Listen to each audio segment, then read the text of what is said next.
በመጀመሪያ ደረጃ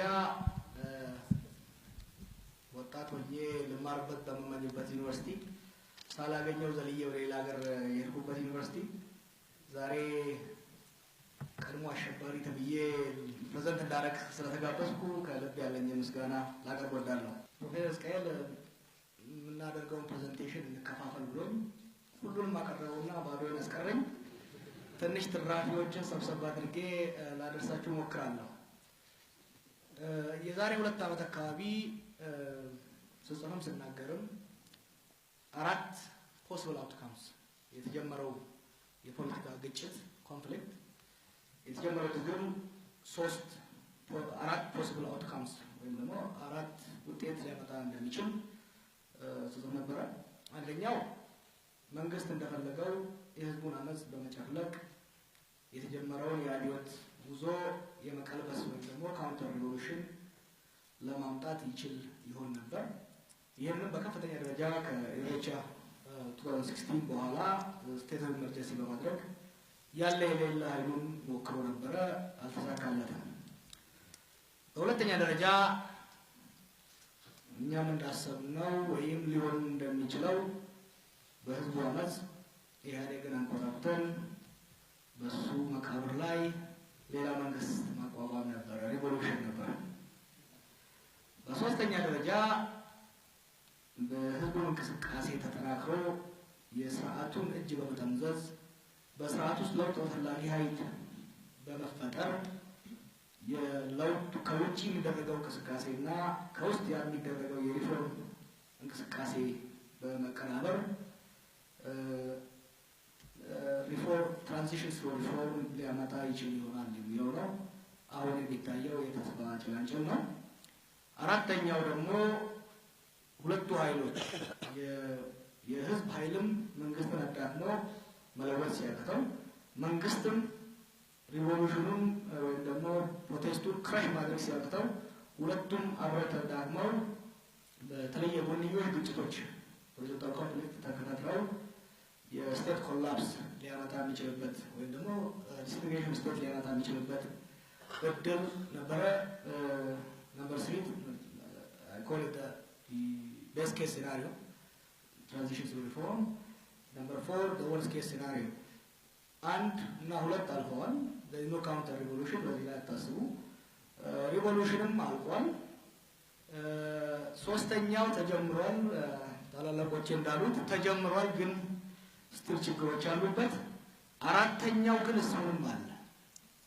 አንደኛ መንግስት የተጀመረው ሪፎርም ገጥቶ ወደ ኋላ ለመሸራተት ከፈለገ ዲስኢንቴግሬሽን ይኖራል፣ ወይ ደግሞ ሁለቱም ለማስተጓጎል የሚሞክሩ ኃይሎች የቀድሞ ሃንድላይነሮች ከሞከሩም ስለማይሳካላቸው ኢምፖሲብል ከእንግዲህ በኋላ ሪቮሉሽንን ሙሉ በሙሉ መቀልበስ የዲስኢንቴግሬሽን አደጋ እንዳለ ይታየኛል። እና እሺ አሁንስ ምን ይደረግ? what should be done? አሁን እንደሚታየኝ ብዙ ተስፋ በህዝብ ውስጥ አለ። ሪፎርም ተጀምሯል። የፖለቲካል ምህዳሩ እየሰፋ ነው። የፖለቲካ ድርጅቶች እንደፈለጋቸው እንዲንቀሳቀሱ እድል እየተሰጣቸው ነው። ከዚህ በፊት በተለያየ መልኩ የተፈረጁ የትግል ያላቸው እንደ ግንቦት ሰባት ኦነግ ያሉት ተመልሰው እንዲገቡ እድል እየተሰጣቸው ነው። ከዚህ በፊት አፍና አፍንጫቸው የተዘጋ ሚዲያዎችም እንዲመጡ እየተፈቀደ ነው እና የፖለቲካል ምህዳሩ እየሰፋ ነው እና ተስፋ ይሰጣል። ፖለቲካል ምህዳሩ ሰፍቷል። እዛ ላይ ነው ሪፎርሙን ተስፋ እዛ ጋር ነው የሚቆመው። ኢን ፕሮግረስ የሆኑ ለውጦች ደግሞ አሉ ወደ ዲሞክራሲ ለማሻገር። አንደኛው የስኬል ሪፕሌስ የሚለው የዲሞክራሲ ተቋማትን ሆነ የዲሞክራሲ አኗኗርን ቀርንፈው ይዘው የነበሩ ህግጋቶች ለምሳሌ እንደ አንቲ ቴሮሪዝም ሎ፣ የሲቪል ሶሳይቲ ሎ፣ የሚዲያ ሎ ለመቃል እነሱ ካልተነሱ የፖለቲካ ምህዳሩ ራሱ ብናሰፋው ወደ የትም መሄድ ስለማንችል ለመለወጥ እየተሞከረ እንደሆነ እየተሰራበት እንደሆነ ከጠቅላይ ሚኒስትሩም ስለሰማንና ከሌሎች ሚኒስትሮችም ስለሰማ ኢን ፕሮግረስ ወርክ ኢን ፕሮግረስ እንለዋለን። አላለቀም። እሱ ላይ ኮንሰርን አለኝ፣ ምክንያቱም ፓርቲሲፓቶሪ አይመስለኝም። ግን አትሊስት እስቲ እስኪወጣ ድረስ ትችቴን ገታ አድርገዋለሁ። ገና ያልተጀመሩ ወደ ዲሞክራሲ እየሄድን ነው ወይ ብዬ በልብ ሙሉ እንዳልናገር የሚያግቱኝ ነገሮች አሉ። ዲሞክራሲ እንግዲህ ብዙ ነገሮች ቢኖሩትም ብቸኛውና ዋናው መገለጫ ነፃ ገለልተኛና ተፎካካሪነት ያለበት ምርጫ ማካሄድ ነው። ይህን ለማድረግ ደግሞ የምርጫ ህጉ ሩልስ የምንለው በሁሉም በገዢው ፓርቲ በተቃዋሚውም ተወያይነት ተደራዳሪነት የተመሰረተ መሆን መቻል አለበት። አሁን ያለው ምርጫ ህግ በአንድ ፓርቲ በገዢው ፓርቲ የተዘጋጀ ስለሆነ በተቃዋሚው ቅቡልነት የለውም። ከዚህ አንፃር እስካሁን በምርጫ ህግ ላይ በምርጫ አስተዳደር ላይ ሌላ ይቅርና በምርጫ ጊዜ ላይም ቀነቀጠሮ ላይ ስምምነት ያለ አይመስለኝም። እንደምታውቁት እንግዲህ የሎካል ኢሌክሽን የዛሬ 9 ወር መደረግ ነበር እንደሚደረግ ታስቧል። አንድ ያሳልፉታል። ብቻቸውን ያሳልፉት የሚቀጥለውን ያደርጉታል ወይስ አያደርጉትም አይታወቅም። ምንም ዝግጅት እያየው አይደለም። ስለዚህ በምርጫ ህግ ላይ በምርጫ ሂደት ላይ በምርጫ አስተዳደር ላይ እና ቀነቀጠሮ ላይ ምንም ውይይት እየተደረገ አይደለም። ወደዚህ በፍጥነት መገባት ነበረበት። እንደኔ ፖለቲካ ምህዳሩ ራሱ ከማስፋቱ ቀደም ብሎ የፖለቲካ መጫወቻ ህግጋቱን ማስተካከል በእነዛ ላይ መስፋፋቱ አስፈላጊ ነበር ብዬ ነው የማስበው። ይሄ በጣም የዘገየ ይመስለኛል። እንግዲህ ምን ይደረግ በመንግስት ወገን ጠቅላይ ሚኒስትሩ ባለፈው አሜሪካም ሌላም ቦታ ሲመጡ ትንሽ ተጠራጥሮ የነበረውን ነገር ፈተውታል። ይሄም ወደ ምርጫ ነው የምንሄደው፣ የኔ ትልቁ ኃላፊነት ነፃና ዲሞክራሲያዊ ምርጫ ማካሄድ ነው ብለዋል። ይህን በተጨባጭ ማሳየት አለባቸው ጠቅላይ ሚኒስትሩ መንግስት ነው። ይህን ለማድረግ ደግሞ መድረክ በመክፈት ከተቃዋሚ ድርጅቶች ጋር በምርጫ ህግጋት ሂደትና ቀነቀጠሮ ላይ መወያየት መደራደር፣ እንዲሁም ደግሞ ኤክስፐርቶችን በማምጣት ሊያስማማ የሚችል የምርጫ ህግ የምርጫ አስተዳደር መመስረት አለባቸው። መንግስት እዚህ ላይ ከፍተኛ ኢኒሼቲቭ መውሰድ አለበት።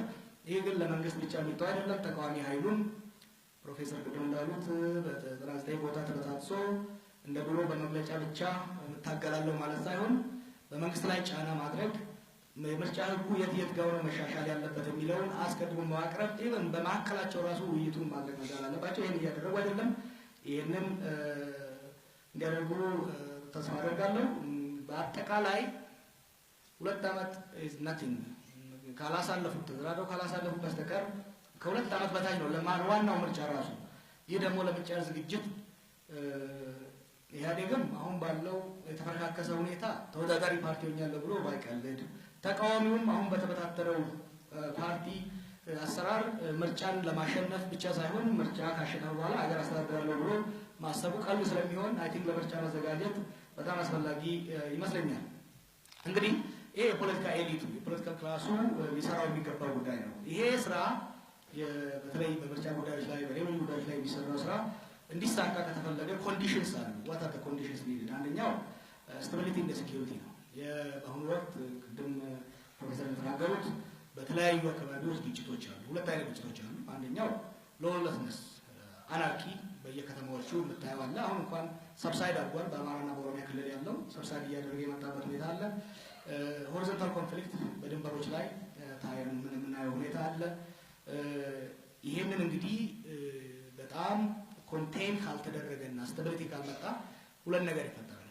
አንደኛ የፖለቲካ አመራሩ እሳት በማጥፋት ላይ ተጠምዶ የዲሞክራሲ የማሻገር ስራውን የሚረሳበት እና የማይችልበት ሁኔታ ሊፈጠር ይችላል። ሁለተኛ አምባገነናዊ ፍላጎቶች ካሉ በአሁኑ አመራር መካከል ይህን ኮንፍሊክት እንደ ምክንያት በመጠቀም የደህንነትና የወታደራዊ ኃይሉን ወደ ማሰማራት ከፈት ያደረጋትን የፖለቲካ ምህዳር ጠበብና ጫፍለቅ ወደ ማድረግ የሚሸጋገርበት ሁኔታ አለ። ስለዚህ ስታቢሊቲ እና ሴኩሪቲን ማጠናከር በተለይ በህዝቡ ጋር ወሳኝ ይመስለኛል። ይህን ለማድረግ ደግሞ የሲቪል ሶሳይቲ ኢንጌጅመንት በጣም አስፈላጊ ነው። እንዲህ አይነት ምሁራዊ ውይይቶች በተለያየ ቦታ እውቀት ኖሌጅ ፕሮዳክሽን የማቅረብ ስራ እንዲሁም ደግሞ የህዝቡንም የማረጋጋት ግን በፖለቲካ አመራሩ ላይ ታንጀብል ቪዚብል የሆነ እርምጃ እንዲወሰድ ጫና ማድረግ ሚዲያውም ሆኖ የተለያዩ ኃይሎች ማለት ነው። እንደናንተ ያሉ ኢንተሌክቹዋሎች ደግሞ ቅድም ያለው ነገር አለ፣ ዲፊሸንሲ ይታያል፣ የእውቀት ዲፊሸንሲ አለ። ቴክኒካል የሆነው ነገር እንዴት ነው ወደ ዲሞክራሲ ምን ይሻገረው የሚለውን ግብአት ለፖለቲካ አመራሩ ለተቃዋሚው ለመንግስት ፖለቲካ አመራሩን የማቅረብ ስራ በዩኒቨርሲቲዎች ውስጥ በስፋት በፍጥነት መሰራት እንዳለበት ነው የሚታየው። ኢንተርናሽናል ኮሚኒቲው ጄኔቫን ባለፈው ስንናገር ከዛ በፊት ዋሽንግተን ዲሲ ስንናገር ኢንተርናሽናል ኮሚኒቲው አንደኛ በመንግስት ላይ ጫና በማድረግ በፍጥነት ወደ ሀገሪቷን ወደፊት እንዲያሻግሩ እንዲሁም ደግሞ እየወደቀ ያለውን ኢኮኖሚ ትንሽ ሰፖርት የማድረግ ስራ ኮንዲሽን በሆነ መልኩ ኮንዲሽን አፖን ታንጀብል ሜጀር ቱዋርድስ ዲሞክራቲዜሽን በሆነ መልኩ ኢኮኖሚውን የመደገፍ ሁኔታ አስፈላጊ ይመስለኛል። ከዛ ያለፈ በተለይ በምርጫ ላይ ኤክስፐርት የሆኑ ድርጅቶች ተቋማት የቴክኒካል ማቴሪያል ሰፖርት ለሲቪል ሶሳይቲ ለምርጫ ቦርድ ለፖለቲካል ፓርቲዎች ለመንግስት ማድረጉ አስፈላጊ ይመስለኛል። እነዚህ ነገሮች በጥሞናና በክትትል ከሰራናቸው በአሁኑ ወቅት ትልቅ እድል ይታየኛል። እንደ ብዙም ሰው ተስፈኛ ባልሆንም ትልቅ ነገር ይታየኛል። አንድ ከእንግዲህ በኋላ አምባገነናዊ ስርዓት ኢትዮጵያ ውስጥ አይመለስም። የቀበርንበትን ቦታ በደንብ ስለምናውቀው አይመለስም። ህዝቡ አይቀበለውም። አንድ ሁለተኛ አምባገነን ሆናለሁ ብሎ ቢነሳም ራሱ I think the Ethiopian state has never been as weak and as fragile as today. ይሄ ደግሞ ዴንጀር ያመጣል። ወደ ኋላ ፍሬን ይዛለው ካለ ያሁኑ አመራር ሀገሪቷን ገደል ለሚከታት ይሰማብራታል። ሁለተኛ በጎንዮሽ ያሉ ግጭቶችን በጥንቃቄ ካልያዝናቸው ስፓይራል አውት ኦፍ ኮንትሮል እና በጣም ትልቅ ተስፋ አለን። እንዲሁም ደግሞ እንቅልፍ የሚነሳኝ ስጋት አለኝ። ተስፋዬ ይሁን እንደሚሆን እጸልያለሁ። የእናንተን ድጋፍ እና የእናንተን ተሳትፎ እጠይቃለሁ። አመሰግናለሁ። በመጀመሪያ አመሰግናለሁ። እንደ ወታደር መጀመሪያ የምጠይቀው ጊዜ ኦብጀክቲቭ ምንድነው የሚለው ነገር ነው። ትራንዚሽን አሁን ማኔጂንግ ትራንዚሽን ያለን ነው። ስለዚህ ኦብጀክቲቭ ምንድነው? ከዛ በኋላ የሚጠይቀው መቼ፣ እንዴት ወዘተ የሚለው ነገር ነው። እንግዲህ ኦብጀክቲቫችን የህዝባችን ኦብጀክቲቭ ኮንሰልትድ ሆነ ፖለቲካል ዲሞክራሲ ነው። ይሄ ኮንሰልትድ የሆነ ፖለቲካል ዲሞክራሲ መቼ ነው እናገኘው? ምን ደርስበት? 100 ዓመት 50 ዓመት 20 ዓመት ነገ የሚሉ ጥያቄዎች ይነሳሉ። ይሄ በማየት በኔቸር ኦፍ ትራንዚሽን በአጠቃላይ በተለይ ደግሞ በኢትዮጵያ ውስጥ ያለው ትራንዚሽን ኢትስ ዩኒክነስ ኤንድ ኮምፕሌክሲቲ ማየቱ ኢምፖርታንት ነው። ዊሽፉል ቲንኪንግ የትም ስለማያደርሰን ፎርማቶች የትም አያደርሱን። የመጀመሪያው የኔ የማቀርበው የኢትዮጵያ ዩኒክ ኤንድ ኮምፕሌክስ ትራንዚሽን ነው።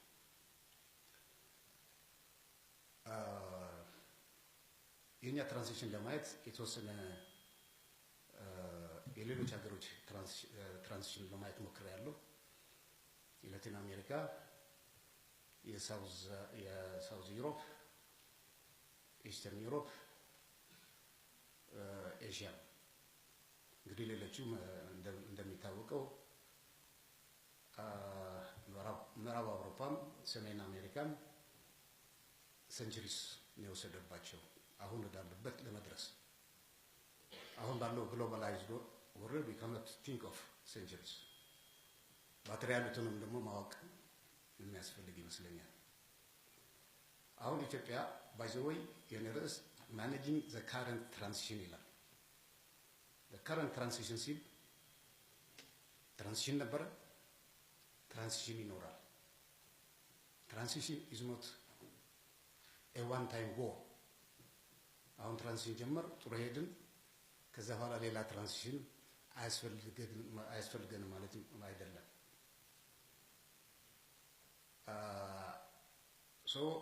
ከ50 ዓመትም ወደ ኮንሶሊዴትድ ፖለቲካል ዴሞክራሲ ለመድረስ 50 ዓመት የሚፈጅ ቢሆንም ኦር 30 ቢሆንም there will be transitions ስለዚህ የኛ ትራንዚሽን ብዙ ዩኒክ የሆኑ ነገሮች አሉት አሁን አንደኛው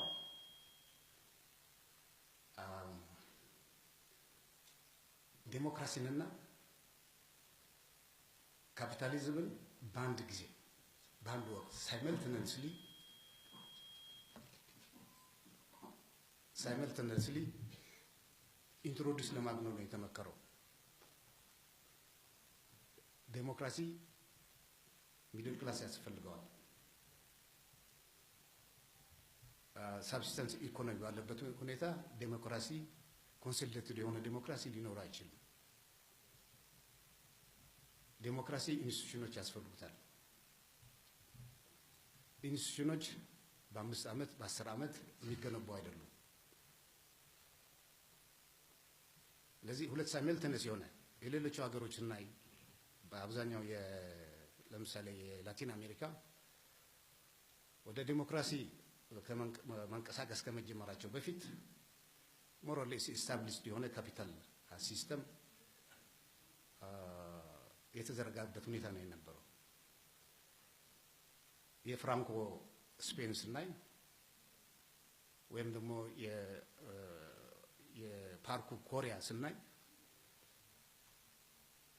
በማክሮ ኢኮኖሚክ ስትራክቸሩ ከፍተኛ ለውጥ በመጣበት ሁኔታ ነው የነበረው አሁን እኛ ሁሉንም በአንድ ጊዜ ለማድረግ ነው የሞከርነው ይሄ በጣም ኮምፕሌክስ ያደርገዋል ሁለተኛው ኢትዮጵያ ውስጥ የነበረው ፖለቲካል ሴንተር ሽፍት እያደረገ ነው ዳይናሚክ ሽፍት እያሳየ ነው በዚህ ሁኔታ ዳይናሚክ ሽፍት ባለበት ሁኔታ የሚደረግ ትራንዚሽን ነው ኖርማሊ የምናውቀው ሴንተር ኦፍ ዘ አቢሲኒያን ሴንተር now it's shifting to the south ይሄ what does it mean the transition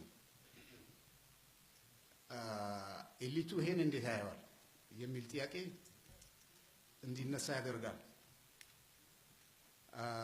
ለምንድን ነው ይሄ ሽፍት የሚለው ነገር ካለው ጊዜ አኳያ አልፈዋለሁ በሌላ ጊዜ ምናልባት በጽሁፍ አቀርባለሁ ሌላው የትራንዚሽኑ ኮምፕሌክሲቲ ምንድነው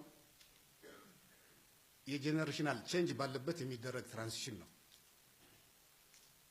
the force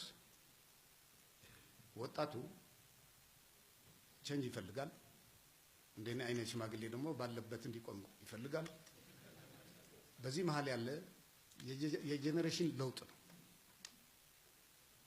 የጄነሬሽኑ የስሳ ትውልድ በሚመራው እንቅስቃሴ መንግስት አልመራም ያለ ነው ይሄ አንድ የሽግግሩ አንድ ሽፍት ያደረገ ነው ማለት ነው ይሄን ሽፍት መቀበልና ለመቀበል ደግሞ የራሱ ችግር ኮምፕሌክስ ይፈጥራል ሌላው ትራንዚሽኑ በአብዛኛው በኃይል ነው ኮንዳክትድ የሆነው እኔ ለምሳሌ አሁን ያለን ከረንት ትራንዚሽን ሁለተኛ ትራንዚሽን ነው የምለው ምናልባት ከ10 15 ዓመት በኋላ ሶስተኛ ትራንዚሽን ኦር አራተኛም ብሎም ሊቀጥል ይችላል ይሆናል ዘፈረስ ትራንዚሽኑ ከ83 በኋላ ያለው እንደመጀመሪያው ትራንዚሽን አድርገዋለሁ ያ ትራንዚሽን ቆመ አዲስ ትራንዚሽን ስለሚያስፈልግ ነው ሁለቱንም ቢሆን ግን በኃይል ነው የመጣው ኢፒአርዲኤፍ በኃይል አሸንፎ ገባ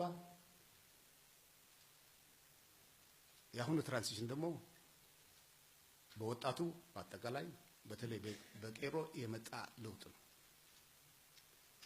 ይሄ ኤፎርስድ አፖን ለውጥ ነው ኢህአዴግ ፈልጎ ያመጣው ነገር አይደለም ሌሎች ቦታዎች ገዢው ፓርቲ ከገዢው ፓርቲ ከኦፖዚሽኑ ጋር ዲስካስ አድርጎ ኔጎሺዬት አድርጎ የሚመጣ ትራንዚሽን አለ ይሄ ትራንዚሽን ስሙዝ ነው በኃይል የመጣ ትራንዚሽን ግን በጣም አስቸጋሪ ነው። ኢንፋክት ሃንቲንግተን እንደሚሉት the worst transition በኃይል የመጣ ትራንዚሽን ነው። ኦልተርናቲቭ ነበር ማለት አይደለም ከኃይል ውጭ ግን it's a reality that we have to face በዚህ በኩል መታየት ያለበት ነገር ነው የሚመስለኝ። so managing transition means actually managing challenges and opportunities. What are the challenges? What are the opportunities? How can we manage these challenges and opportunities?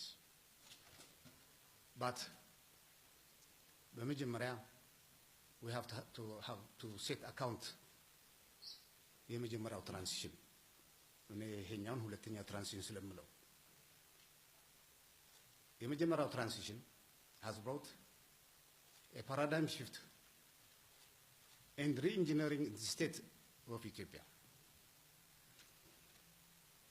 with 3 generation of human rights መሰረት ያደረገ ህገ መንግስት ይሄን ህገ መንግስት ደግሞ ተግባራዊ ለማድረግ ተሞክሯል።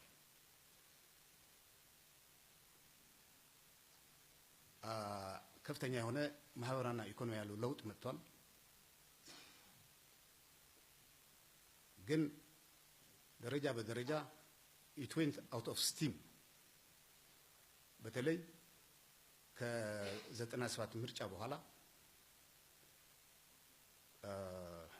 የ97 የነበረው ምርጫ ተስፋ እናውቀዋለን። ግን it went out of the steam so ደረጃ በደረጃ በጣም አውቶክራቲክ የሆነ አንሱ መሄደበት ይሄ ምለው ምንድነው? there is no change without continuity and there is no continuity without change. A change without continuity is a farce. It is n times 0 which is 0. የምንቆምበት ባለፈው ነው ካለፈው ነው ለውጥ የምናመጣው ያለፈው ቆሻሻ አካል ነው ለውጡ አሸዋ ነው በአሸዋ የሚቆም ቤት ደግሞ ቤት አይሆንም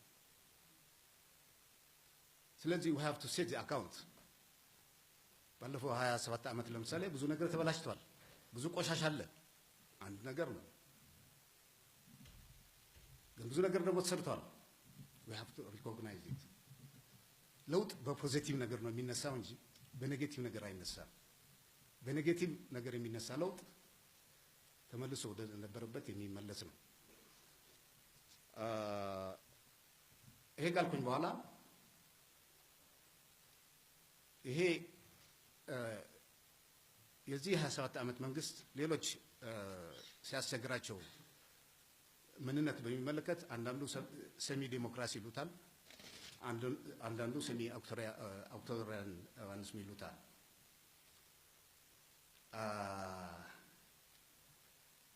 ከዛ ቀጥሎ ማማየው ቻሌንጅስ ኤንድ ኦፖርቹኒቲስ ነው በቻሌንጅ አካባቢ የመጀመሪያው ትልቁ ቻሌንጅ it's lack of strategic leadership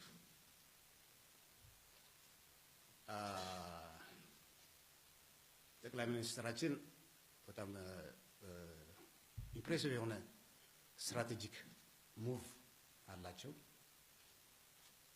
ግን በሌላ ተመልሶ ደግሞ ኮንትራዲክት የሚደረግበት ሁኔታ አለ he may be following the strategy of ambiguity but the strategy of ambiguity is ambiguous by itself it's not going to lead us እሳቸው ቪዥነሪ እና ስትራቴጂስ እንኳን ቢሆኑ ስትራቴጂስ የሆነ ግሩፕ ግን የለም አሁን ቲም ለማ የምንለው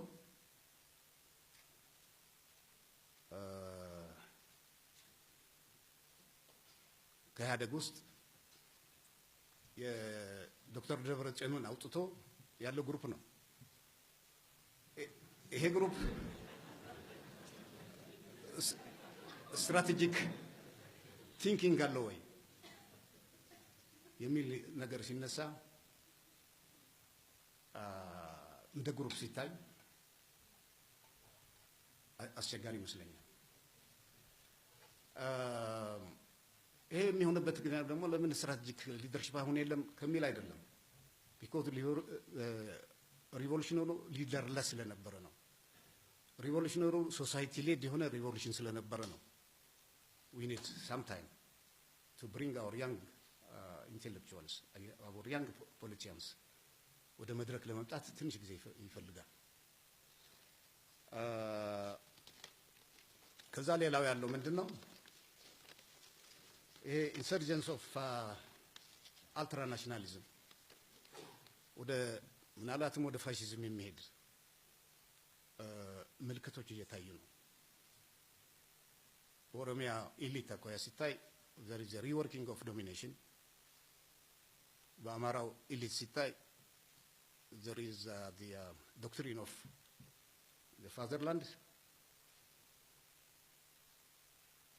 በትግራይ ኢሊት በተለይ እነዚህ ዲስትራንግልድ የሆኑት መሪዎች አካባቢ they are following the doctrine of anger and fear which precipitated fascism። ይሄ በጣም ትልቅ አደጋ ነው። በሌሎችም የሉም ማለት አይደለም፣ የሚታዩትን ዋና ዋናዎቹን ለማስቀመጥ ነው።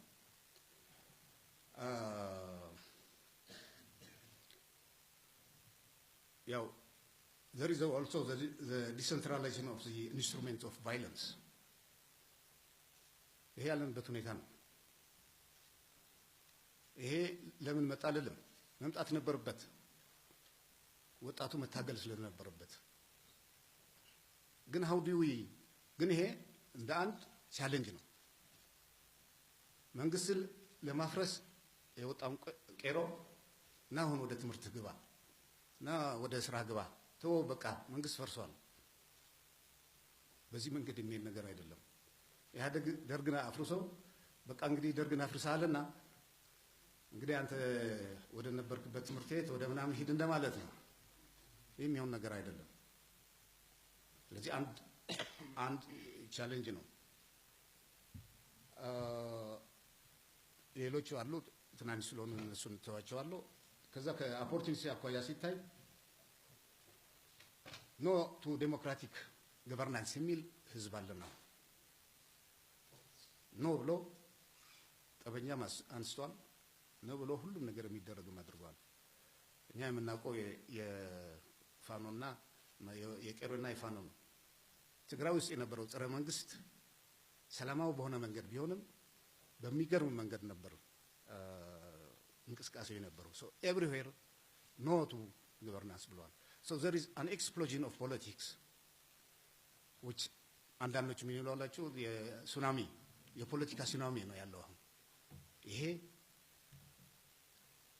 ኢንስቲቱሽናላይዝ ለማድረግ ይሄ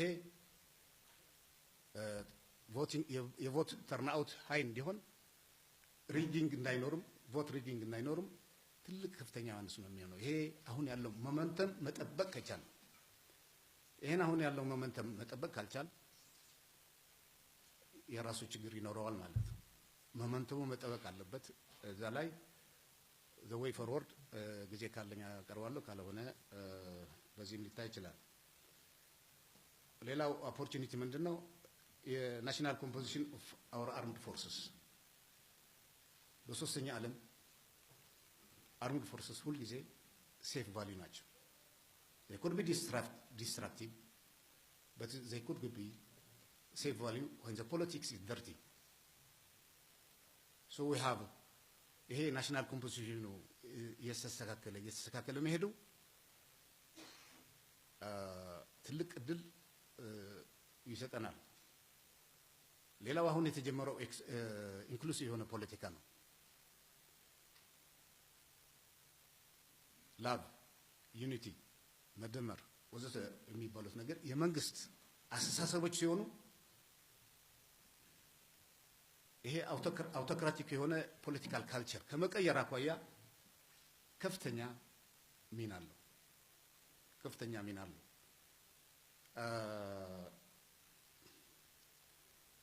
ኮርስ ይሄ ኢንተርናሽናል ሪስፖንስም ቀላል አይደለም። ፖዚቲቭ የሆነ ፖለቲካል ኢንተርናሽናል ሪስፖንስ አለ። ይሄም አንድ ትልቅ ኦፖርቹኒቲ ነው። So managing transition means managing this culture, this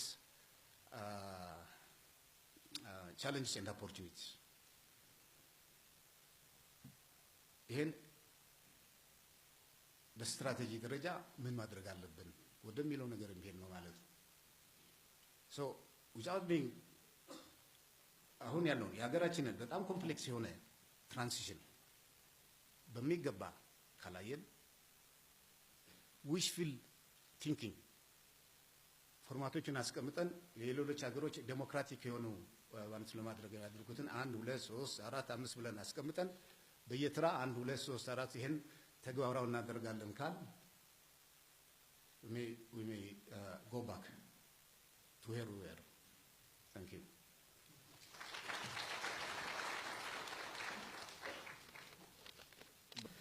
እሺ በጣም አመሰግናለሁ። ያው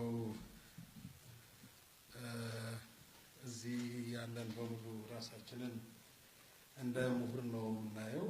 እንግዲህ ምሁር ማለት ምን ማለት ነው ከሚለው ጀምሮ የተሻለ ይመስለኛል እና ቃላት መሰንጠቅ እወዳለሁ ብዙ ጊዜ ከመምህርነትም ተማሪ ስለሆንኩ ይመስለኛል። ምሁር የሚለው ቃል የአማርኛ መዝገበ ቃላት ትርጉሙ በትምህርትና ዕውቀት የበሰለ አእምሮ ያለው ይላል። በትምህርትና ዕውቀት የበሰለ አእምሮ ያለው ነገር ግን ዕውቀትም ሆነ ትምህርት በማህበረሰቡ ህይወት ውስጥ ለውጥና መሻሻል ማያመጣ ከሆነ ፋይዳ ቢስ ነው። የምንማረው የምናውቀው ነገር ያወቅነው ነገር በእኛ ከራስ አልፎ በማህበረሰብ ደረጃ ለውጥና መሻሻል ማምጣት መቻል አለበት። ስለዚህ ምሁርነት የሚለካው ማህበራዊ ግዴታችንና ኃላፊነታችንን ከመወጣት አንፃር ነው። በዚህ ረገድ ኤድዋርድ ሰይድ የሚባለው ምሁር አለ። ኢንተሌክቹዋሎችን ዲፋይን የሚያደርግበትን እይታ እዚህ ጋር ለመጥቀስ እሞክራለሁ። እንደሱ አገላለጽ intellectuals are endowed with the faculty for representing, embodying, articulating a message of you, attitude, philosophy, opinion, to as well as for a public in public. He has, to this role, has an aid to it and cannot be played without sense of being someone whose place it is publicly to raise embarrassing questions, to confront orthodoxy in the dogma rather than creating them, to be someone who cannot easily be co-opted by government and corporations.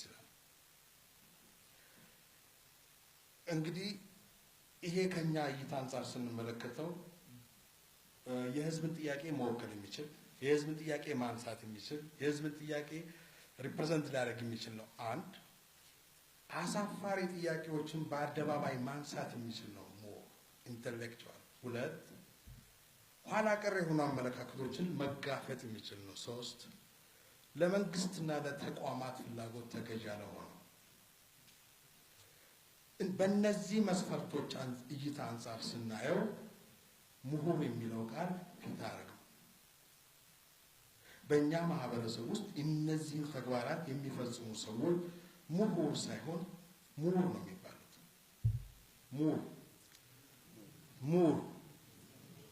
ምሁር ማለት በአማርኛ መዝገበ ቃላት ውስጥ ምን ይላል?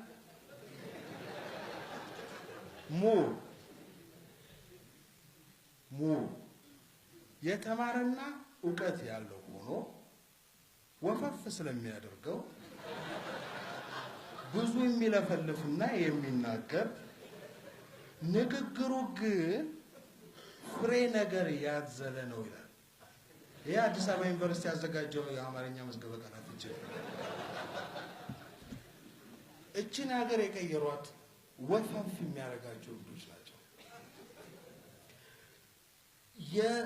የምሁራን ገጸ ባህሪ ስንስል በሊትሬቸሮቻችን ውስጥ እንኳን ስንስላቸው የሎሬት ጸጋዬ ገብረመድህን ሀሁ በ6 ወር ተመልከቱ። በትምህርት ነው ያሳበደኝ እያለን የሚጀምረው ቲያትሩ ባይተሰብ ጉዱ ካሳ የፍቅር እስከ መቃብርን የደራሲው ለምሳሌ የበዓሉ ግርማን አጠቃላይ ምሁር የሚለው የምሁርነት ሚና የሚጫወት ሰው በእኛ ማህበረሰብ ውስጥ እንደ ወፈፍ የሚያረገው ሰው ነው የሚታየው። ለምንድን ነው? ይሄ ምክንያት አለው። ለምንድን ነው የሚለው ከምሁራንና መንግስት ጋር የሚያገናኛቸው ነገር ምንድነው ከሚለው እዛን ከማየት ይጀምራል። የመጀመሪያው ነገር ያው መንግስት ሀገር የሚያስተዳድረው በፐብሊክ ኦፒኒየን ነው። እንደ ለምሳሌ ጆሴ ኦርቴጋ የሚባል ሰው ያለ ዘ ሪቮልት ኦፍ ዘ ማስ በሚለው መጽሐፉ ላይ ምንድን ነው without that public opinion you cannot just rule a country anything ማለት በጭራሽ መምራት አትችልም፣ ማስተዳደር አትችልም። you got to control ማህበረሰቡ ብዙሃኑ ያልፈቀደውን ነገር መንግስት አያረግም። ማህበረሰቡ ጭቆናን ካልተቀበለ መንግስት ጨቋኝ አይሆንም። ማህበረሰቡ መብቱን የሚጠይቅ ከሆነ መንግስት ጨቋኝ ነው፣ መብቱን ሊነፍገው አይችልምና በፐብሊክ ኦፒኒየን ነው ማኔጅ የሚያደርገው ይላል። ምሁራን ደግሞ ለውጥና መሻሻል የሚያመጡት ለውጥና መሻሻል ማምጣት ካለባቸው የብዙሃኑን አመለካከት መቀየር አለባቸው። አሁን መንግስትና ምሁራን ፍጥጫ ውስጥ የሚገቡት እዚህ ጋር ነው። ምሁራኑ ለውጥና መሻሻል ለማምጣት የብዙሃኑን አመለካከት መቆጣጠር መቻል አለባቸው።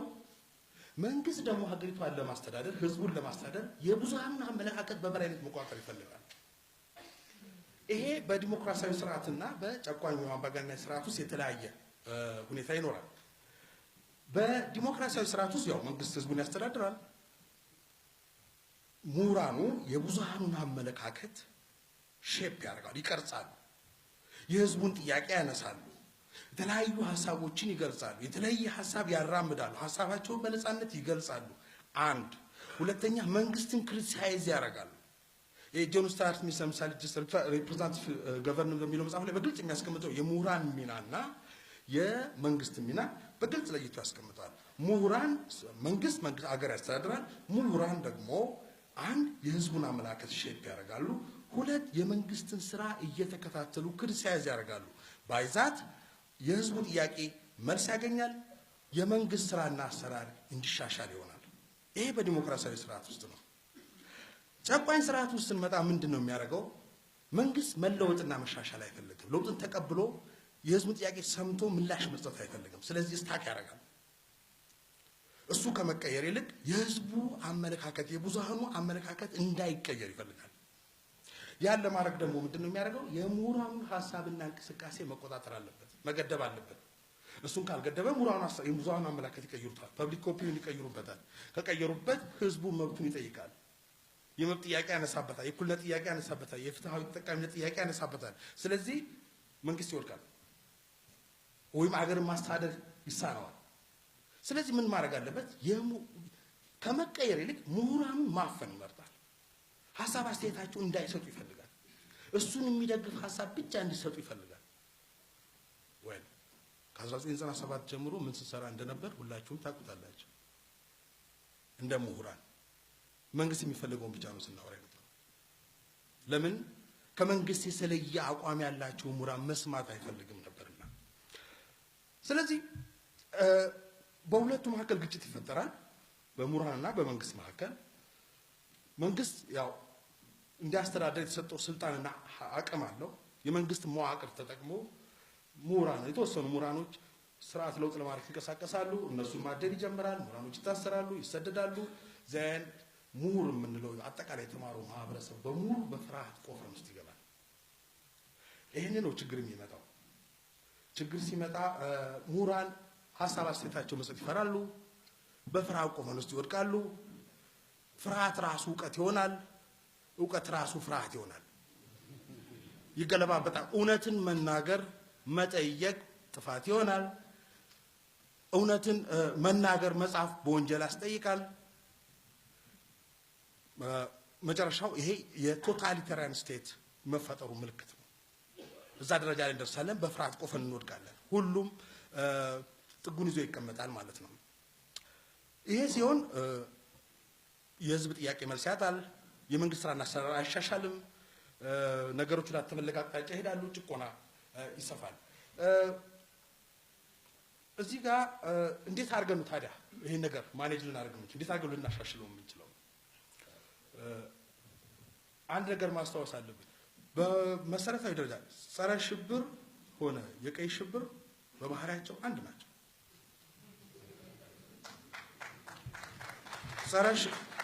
ጸረ ሽብርም ምሁራን ነው የተማረውን የህብረተሰብ ክፍል ለይቶ ነው የሚያጠቃው። የሚጠላው ነገር የተለየ ሐሳብና አስተያየት ነው። ጸረ ሽብርም በተመሳሳይ ይሄን ነው ሲያደርግ የነበረው። ስለዚህ ሽግግሩን ለማምጣት ፖለቲካል ትራንዚሽን ለማምጣት በዚህ ሂደት ውስጥ የምሁራን ሚና ምንድነው ማድረግ ያለባቸው? ከፍርሃት ቆፈን ለመውጣት ምንድነው ከጨቋኝ ስርዓት ለመገላገል ምንድነው ማድረግ ያለባቸው? የመጀመሪያው ነገር የራሳቸውን ፍርሃት ማሸነፍ ነው ያለባቸው። አብዛኞቻችን ፈሪዎች ነን። መንግስት ጨቋኝ ስለሆነ ሊሆን ይችላል እናውቃለን። ስለሚያስር ስለሚገርፍ የስዊ ነው ዛት እኛ ካልደፈርን ግን ይሄ ማህበረሰብ ከኛ የተሻለ ማን አለው? ምን ሊያደርግለት ይችላል? እና የመጀመሪያው ነገር ዲሞክራሲያዊ ስራን ለማምጣት ምሁራን መድፈር አለባቸው። ከፍርሃት ቆፈን መላቀቅ አለባቸው። ራሳቸውን ከፍርሃት ውስጣቸው ያለውን ፍርሃት ማሸነፍ መቻል አለባቸው። ይሄን አድርገው ሐሳብ አስተያየታቸውን ሲሰጡ የማህበረሰቡን አመለካከት ሼፕ ማድረግ ይችላሉ። That was what Jawar Mohammed was doing just for the last consecutive 5 or 6 years. ይሄን ያረጉት very simple. well እንደኛ እዚህ ሆኖ ላይሆን ይችላል። ሚኒሶታ ተቀም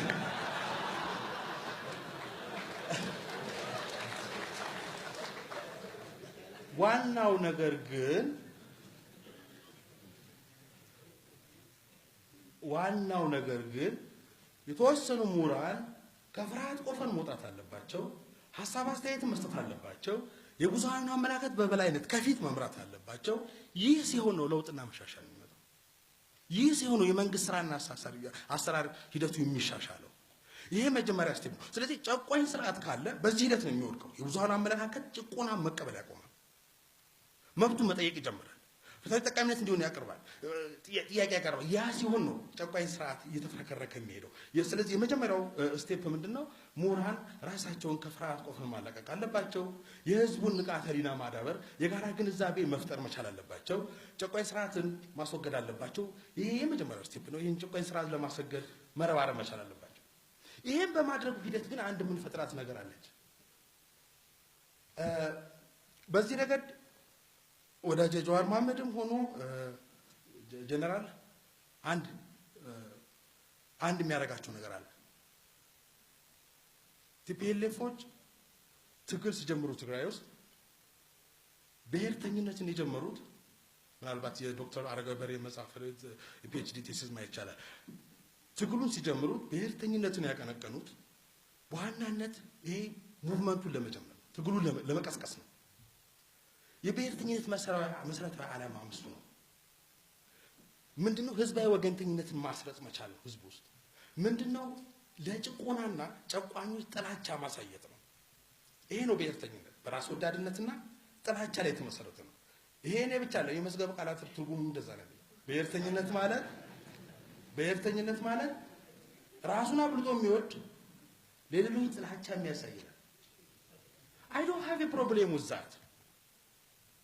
እኔ መጥላት መብት ነው። እሱ ችግር የለውም ለኔ። ብሔርተኝነትም እንደ ትግል መሳሪያ ሞቢላይዝ ማድረግ አለ። ምክንያቱም የምጠላው ጠላት ያስፈልጋል። ያለዛ አትታገልም፣ አትኩስም። ያለዛ መንገድ ላይ ወጥተህ ሆ ብለህ አትወጣም። ራስን ደግሞ አብልጠህ መውደድ መቻል አለብህ። ካልወደድክ አትታገልለትም ለራስህ። ወገንተኛ መሆን መቻል አለብህ። እንደዛ ስኮል ብሔርተኝነት።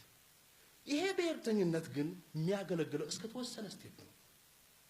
ፍራንኮፋኖን የሚለው እንደው መሀል ላይ ስድረስ ይጋቱ ማኔጅ ማድረግ አለብህ። ያኔ ብሔርተኝነት ስሜት ነው። ማኔጅ ማድረግ አለብህ። ወደ ትግልን ለመቀስቀስ ነው እንጂ የሚያገለግለው ዲሞክራሲያዊ ስርዓት ለመዘርጋት አያስችልም። ምክንያቱም የትግሉ መሰረታዊ ዓላማ መጀመሪያም እኩልነትና ፍትሃዊ ተጠቃሚነት ነው፣ መጨረሻውም ያ ነው የሚሆነው። እኩልነትና ፍትሃዊ ተጠቃሚነትን የሚያረጋግጥ ፖለቲካዊ ስርዓት ዛትስ ኮልድ ዲሞክራሲ እሱ መዘርጋት እስካልቻልን ድረስ ለውጡም ፋይዳ ቢስ ነው፣ ዘለቄታ አይኖረውም። ስለዚህ ብሔርተኝነትን ማኔጅ ማድረግ ያስፈልጋል። እንዴት ነው ማኔጅ የምናደርገው? ትግሉን ለመውሰድ እንገለገለበት ይሆናል። ከተወሰነ ስቴፕ በኋላ በተለይ ወደ ድል እየመጣን ባለንበት ሂደት ውስጥ ይህንን ስሜት ገቨርን ማድረግ መምራት አለበት፣ መግራት አለበት። ብሔርተኝነት መገራት አለበት። ካልተገራ ልቅር ነው። እንደ አምሶሪ ቱ ሴዛ ቲፒኤልኤፍን የበላው እሱ ነው። መግራት አልቻሉም። እንዴት አንድ ምሁር 25 ዓመት ሙሉ እንዲህ ተበድለን ነበር፣ ደርግ እንደዚህ አድርጎን ነበር፣ እንደዚህ አድርጎ እንዲህ ተበድዬ ነበር እያልክ ደጋግመህ መስበክ በራሱ ተበድዬ ነበርና ና እየበደልኩ ልቀጥል እንደማለት ነው። በዚህ ረገድ አንድ በጣም ማከብረውና በጣም እድለኛ ነኝ አብሬያቸው ከጎናቸው ለመቀመጥ በዚህ ረገድ ጀነራል በዚህ ይሄን ነገር ዲፊውዝ በማድረግ ይሄን ነገር በማብረድ ረገድ እና በእውቀት ላይ የተመሰረተ ትንታኔ ከመስጠት ረገድ ያበረከቱት አስተዋጽኦ እጅግ በጣም ይላቀ እጅግ በጣም ላመሰግናቸው እወዳለሁ በዚህ ረገድ።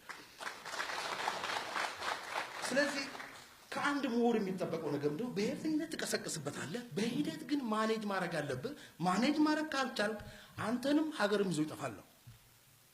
ኦኬ በዚህ ረገድ ጀዋር is doing it again and I would like to appreciate you for that. I mean that's why ለምንድን ነው ባህር ዳር የኮ ብትለው መልሷችን አውቋትም ይሁን I don't know but he is just diffusing it. That's fantastic. ያንን ነው የሚጠበቅብህ፣ ማድረግም ያለብን ያን ነው።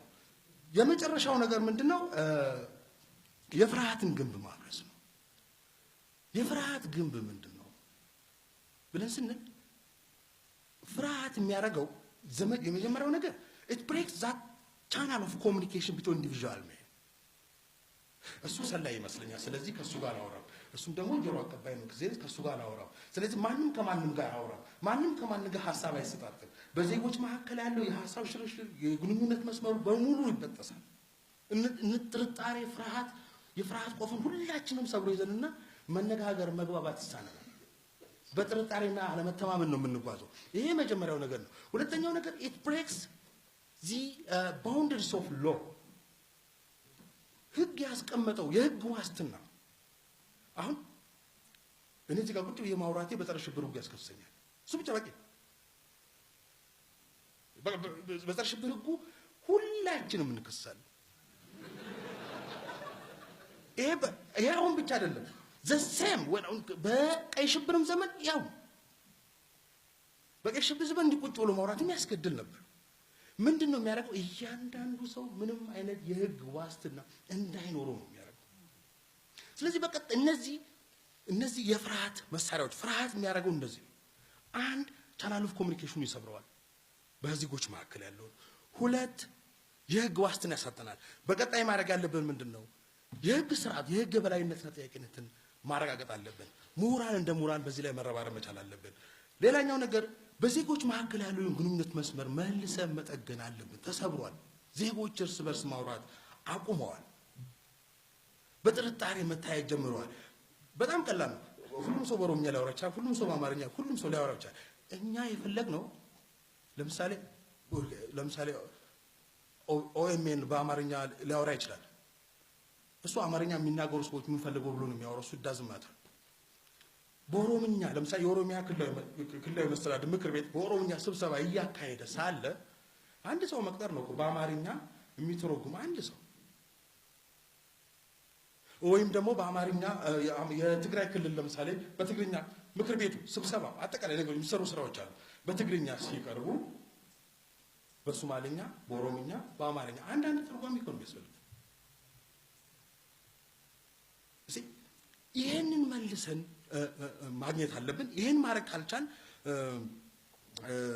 ይሄን የፍርሃት ግንብ መስበር አንችልም። ጥርጣሬና አለመተማመን መቅረፍ አንችልም። የመጨረሻ አንድ ቃል ምሁራንስ ምን እየሰራ ነው? እንደ ምሁር አንድ ምሳሌ ልጥቀስ ለጊዜው ምናልባት ትንሽ ቆይቶ ነው ይችላል ከ1997 እስከ 2007 ድረስ የኢትዮጵያ ውስጥ እዚህ በጣም ታዋቂ ጆርናሎች ላይ የታተሙ ጽሁፎች በጠቅላላ 2800 ነው የሚሆኑት በአመት 240 አካባቢ ነው በጠቅላላ ካናዳዎች 100,000 እንግሊዝ 97,000 ህንድ 47,000 ሪሰርች ፔፐሮች በታዋቂ ጆርናሎች ላይ ያሳተማል እኛም እንጽፈው በእንግሊዘኛ ነው እነሱ የሚጽፈው በእንግሊዘኛ እኛ በእነሱ እውቀት ላይ የምንጨምረው ነገር ነው በእንግሊዘኛ የምንጽፈው ወይስ ምን የተለየ ነገር ነው በአማርኛ በሮምኛ በእንግሊዘኛ ማን ነው በሶማሊኛ ኢንተርቪው አድርገን ፔፐሩን በእንግሊዘኛ ጽፈን ምን ለፈረንጆቹ ምን ልክበት ምክንያት ምንድነው የኛ ማህበረሰብ የሚናገረው ሎካል ላንጉዌጅ ነው ሪሰርች ፔፐር በሎካል ላንጉዌጅ በሀገር ውስጥ ቋንቋ ጽፌ ባቀርብ ተቀብሎ ፐብሊሽ የሚያደርግልኝ ጆርናል አለኝ ዩኒቨርሲቲ አለኝ እውቀታችን ቴክስት ቦርን ላንጉዌጅ ቴክስት ቦርን ኮንሴፕት ቴክስት ቦርን ስትራክቸር ነው ያለን ይሄን እስካልቀረፍን ድረስ በዚህ ሀገር ውስጥ ፋይዳ ያለው አስተዋጽኦ ማበርከት የምንችል አይመስለኝም አመሰግናለሁ ለና ዶክተር አብይ ቲም ለና ለማ ቲም በጣም ትልቅ ምስጋና አለኝ ከዚህ የተነሳ ብዙ ኦፖዚሽን ፓርቲዎች ወደ ሀገር ውስጥ እየገቡ ነው ወደ ሀገራቸው እየተመለሱ ነው በጣም ሞዶን ጨምሮ ኦኤልኤፍ ዛሬ መናገር እችላለሁ ትግልም ብዙዎች ከእስር ቤት የተፈቱ ስማቅቆ የነበሩ ወንድሞችና እህቶች አሉ ከነ አይዲዮሎጂያቸው ከተለያየ አይነት እንትን ጋር ነው ያሉትና በእውነት አሁን የሚያስፈራኝ ነገር ይሄንን እድል ሚስ እንዳናደርግና አሁን ያለው ኤንቫይሮንመንት አሁን ያለው ሲስተም ፖለቲካል ሲስተም ኮንዲሲቭ ነው ወይ እነዚህን ወገኖች ተሸክሞ እስከ 2 አመት ለማድረስ ከምርጫው ድረስ ለማቆየት ኮንዲሲቭ የሆነ ኤንቫይሮንመንት አለ ወይ እነ ጀዋሪስ በዚህ ልታቆሙ ነው ወይስ የናንተስ ኮንትሪቢዩሽን ምንድነው የሚሆነው ከዚህ በኋላ ወደ ስራችሁ ልትመለሱ ነው ወይስ ምንድነው የምትሰሩት እንዴት ነው መንግስትን የምትረዱት የሚል ነው አመሰግናለሁ The big elephant is left out the military one of the challenges in managing transition is managing the military how do we need to manage the Ethiopian military when transitioning one accountability in the transition I mean we hear that about Fikr, about Ikata, about Madamir, and so on. Fine, I love all those words, but how do we make accountable possible? How do we manage the wrongdoings? Who is accountable for that? Thank you very much. የመከራከሪያ የወያያ መድረክ ካልሆኑ ይሄን ትራንዚሽን አናሳካው ዩኒቨርሲቲዎቹ የመንግስት ካድሬዎች መጨፈሪያ ከሆኑ ወይም ደግሞ የተቃዋሚዎች ብቻ መለፍለፊያ ከሆኑ የትም አንደርስም there has to be a serious dialogue ዩኒቨርሲቲስ ፎረሞች ማዘጋጀት ጠቃሚ ይመስለኛል የቄሮ ጉዳይ ያነሳው ያው ቄሮ ስለሆንኩ የዞን ድርሻ ካልወሰድኩ በስተቀር ያለ ቄሮና ያለ ፋኖ ይሄ ነገር አይመጣም ነበር ለምን በል መሰላችሁ ትልቁ እንቅስቃሴ የተደረገው ኦሮሚያ ውስጥ ነው ኖ ዳውት እሳቱን ያከታተለው ኦሮሚያ ነው ያስፋፋው ግን አማራ ክልል ውስጥ ነው ፕሮቴስቱ ብቻ አይደለም አዳምጡ ፋኖ የሚባለው ወይም ደግሞ የወልቃይት ጥያቄ ባይነሳ ኖሮ አማራ ክልል ውስጥ የኦፒዲዮ እና የባአዴን አላያንስ አይመጣም ነበር this has to be clear ጀነራል ናቸው መሰለኝ ስትራቴጂክ ሊደርሺፕ የለም የሚለው ትንሽ አልስማማውም በጣም ኢፌክቲቭ የሆነ ስትራቴጂክ ሊደርሺፕ ፕሮቴስቱን መርቶታል በጣም ስትራቴጂክ የሆነ ሊደርሺፕ ሪፎርሙን መርቶታል ከእንግዲህ ደግሞ የሁለቱን ኮምባይን አድርገን እንደምንመራው እርግጠኛ ነኝ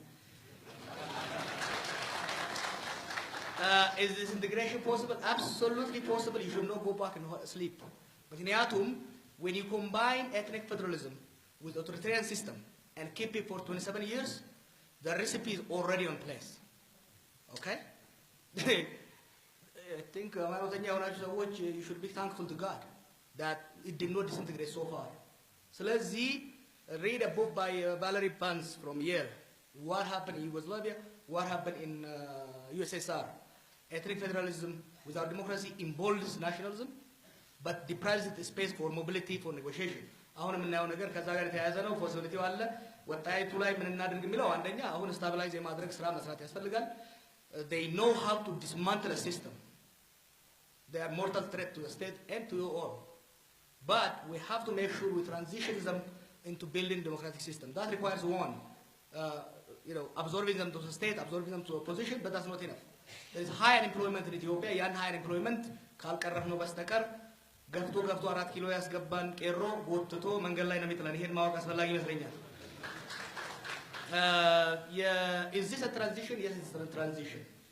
It is a transition. There is significant ideological departure. ምሁራኖቹ ሲሉት እንደነበረው አብዮታዊ ዲሞክራሲ is no longer there.